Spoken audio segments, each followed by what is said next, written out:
देश के दिल में पहाड़ों और बांस के झुरमुटों के बीच बसा है छायाग्राम, परछाइयों का गांव। ये जगह मानो वक्त भूल गया था, शहर की चकाचौंध से कोसों दूर। यहां लोग सीधी सादी जिंदगी जीते थे, सूरज की रोशनी और मौसम के हिसाब से।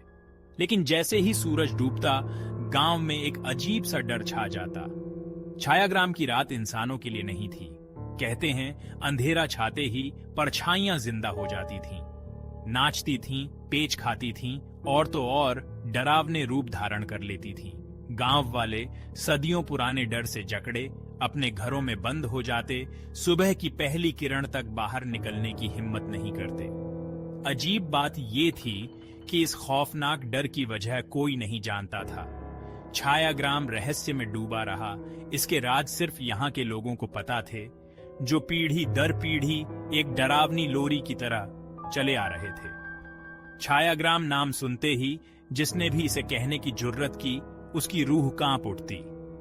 ये ऐसी जगह थी जहां सच्चाई और अंधविश्वास के बीच फर्क मिट जाता था, जहां रात पर राज होता था परछाइयों का।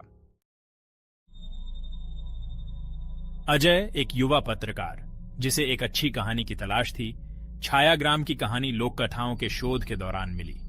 उत्सुकता और संदेह से भरे अजय ने खुद जाकर देखने का फैसला किया कि इन कहानियों में कितनी सच्चाई है। अपना बैग, कैमरा और थोड़ा बहुत संदेह पैक करके वो निकल पड़ा परछाइयों के गांव का सच जानने के लिए। सफर लंबा और कठिन था। हर गुजरते मील के साथ अजय का जोश बढ़ता गया। आखिरकार जैसे ही शाम ढलने लगी, वह खुद को गांव के आखिर में पाया। हवा में लकड़ी के धुएं की गंध और एक अजीब सी खामोशी थी। जैसे ही वह गांव में दाखिल हुआ, उसने देखा कि झोपड़ियां मजबूत होने के बावजूद वीरान सी थीं। उनकी खिड़कियां और दरवाजे कसकर बंद थे। अजय के मन में बेचैनी घर करने लगी। ऐसा लग रहा था जैसे किसी डरावनी फिल्म के सेट पर कदम रख दिया हो। रहस्य की तह तक जाने के लिए दृढ़ संकल्पित अजय ने टिमटिमाते हुए तेल के दीपक के चारों ओर जमा गांव वालों के एक समूह से बात करने का फैसला किया। उन्हें अपनी बीच एक अजनबी को देखकर डर के मारे उनकी आंखें फटी की फटी रह गईं। आप छायाग्राम क्यों आए हैं अजनबी? मैं एक जर्नलिस्ट हूँ। मैंने आपके गांव के बारे में कहानियां सुनी हैं, परछाइयों के बारे में। मैं सच्चाई जानना चाहता हूँ। गांव वाले एक दूसरे को घबराहट से देखने लगे। परछाइयां असली हैं, नौजवान। वे रात में जीवित हो जाती हैं और डरावने रूप धारण कर लेती हैं। जिस किसी ने भी अंधेरे के बाद बाहर निकलने की हिम्मत की है, वो आज तक जिंदा नहीं बचा। अजय हालांकि आश्वस्त नहीं था, लेकिन उनके विश्वास को चुनौती नहीं देने का फैसला किया। उसने उनका समय देने के लिए धन्यवाद दिया और रात होने से पहले गांव का पता लगाने का फैसला किया। उसने देखा कि गांव सुनसान सा लग रहा था। सिर्फ पत्तों की सरसराहट और कौवों की दूर से कर्कश आवाजें सुनाई दे रही थी। जैसे जैसे अंधेरा गहराता गया, गांव में एक अजीब सा डर छा गया।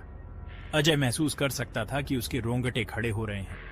परछाइयां सचमुच लंबी होती जान पड़ रही थीं, मुड़ रही थीं और ऐसा लग रहा था जैसे जीवित हों। उसने एक जीर्ण शीर्ण झोपड़ी में पनाह ली, जो उसे एक बूढ़े गांव वाले ने दी थी, जो डरने के लिए बहुत बूढ़ा और कमजोर हो चुका था।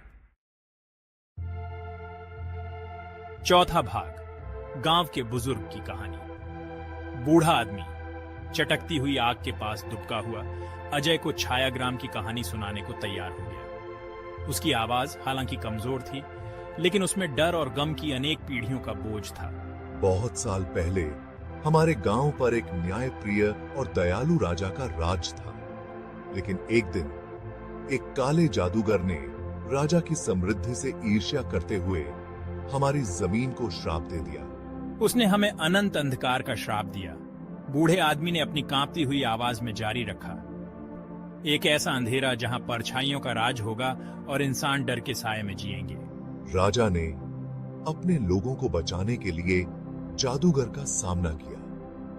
एक भयंकर युद्ध हुआ, लेकिन जादूगर का जादू बहुत शक्तिशाली था।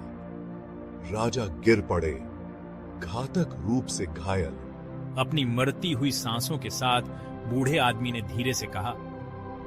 राजा ने जादूगर पर अपनी तलवार से वार किया, जिससे उसकी बुराई 1000 टुकड़ों में बिखर गई। लेकिन श्राप रह गया, जिसने जादूगर की आत्मा के बिखरे हुए टुकड़ों को हमारे गांव की परछाइयों से बांध दिया। 5वां भाग, राजा का श्राप। जादूगर के श्राप को सिर्फ उसकी आत्मा के टुकड़ों को फिर से जोड़कर ही खत्म किया जा सकता है। कहा जाता है कि ये टुकड़े खुद परछाइयों के भीतर छिपे हुए हैं। अजय हालांकि शक्की था, लेकिन बूढ़े आदमी की कहानी सुनकर मंत्रमुग्ध हो गया। उसे एहसास हुआ कि गांव वालों का डर असली था, जो पीढ़ियों से चली आ रही पीड़ा से पैदा हुआ था। उसने उनकी मदद करने का फैसला किया, उस श्राप को तोड़ने का जिसने उन्हें सदियों से परेशान किया था। बूढ़े आदमी ने अपनी आंखों में आशा की एक किरण लिए अजय को एक प्राचीन तलवार के बारे में बताया। वही तलवार जिसका इस्तेमाल राजा ने किया था, जो पुराने महल के खंडहरों में छिपी हुई थी। कहा जाता है कि इसमें जादूगर की आत्मा के टुकड़ों को देखने और पकड़ने की शक्ति थी।